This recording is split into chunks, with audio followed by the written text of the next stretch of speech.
A chocolate souffle is about as good as it gets. And this recipe is the best chocolate dish I've ever made. It's hot, it's crispy, it's crusty, it's steamy, it's chocolatey. You'll win over anybody with this, trust me. Are you ready?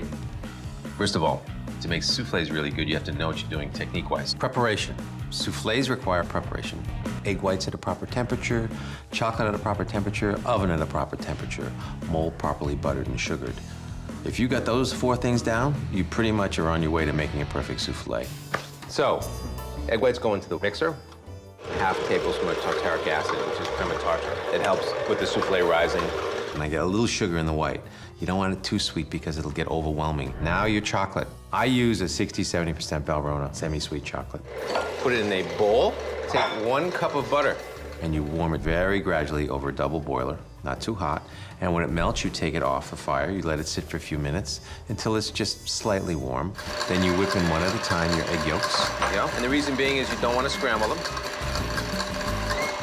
You see how nice and smooth that is? That is ready to go. All right, our egg whites are looking really good, and let's test them. Souffle means to blow up with air. So what you're trying to do here is take chocolate and make it expand to 5 or 6 times its volume. You get the lift from the whites, so I like my whites pretty firm. See how nice they sort of just stand up? Then you take a little bit and you put it in. And you eat the whisk. I know this sounds odd, and you whisk this. What this does is it gets the chocolate used to the egg whites, and it incorporates it. And then from that point on, you fold a little of the chocolate with the egg whites. Center out and over, just like that. And you're trying to just not damage the integrity of the egg white.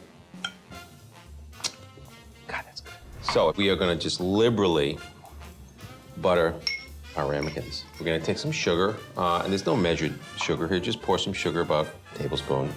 I like sugar and the ramekins for a couple of reasons. First of all, it helps coat the souffle as it goes up, so the outside caramelizes when it cooks. And it adds that little crunchy texture to the souffle, and you don't want them to stick, so you just go like this into another bowl. Scoop a bunch of the batter into your molds. I tend to use 3 to 4 inch round ramekins. You can use smaller or bigger, it doesn't really matter. Just remember that it will reflect in the cooking time. The smaller the mold, the faster the souffle. And maybe that's a good thing. Put those right into the oven, 10 to 15 minutes. Now the meringue will fill with air and naturally go up, probably in the last 3 minutes. So be patient, because the last 3 minutes are what really counts.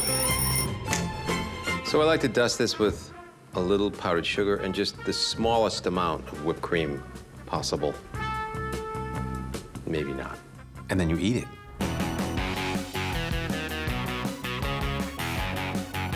The outside is crusty and crispy with the sugar and the chocolate, and the inside is gooey, like an unbaked cake. It's just a cauldron of chocolate lusciousness. And you want to eat every bit of this. You want to scrape this souffle mold dry. It really is a chocoholic's paradise.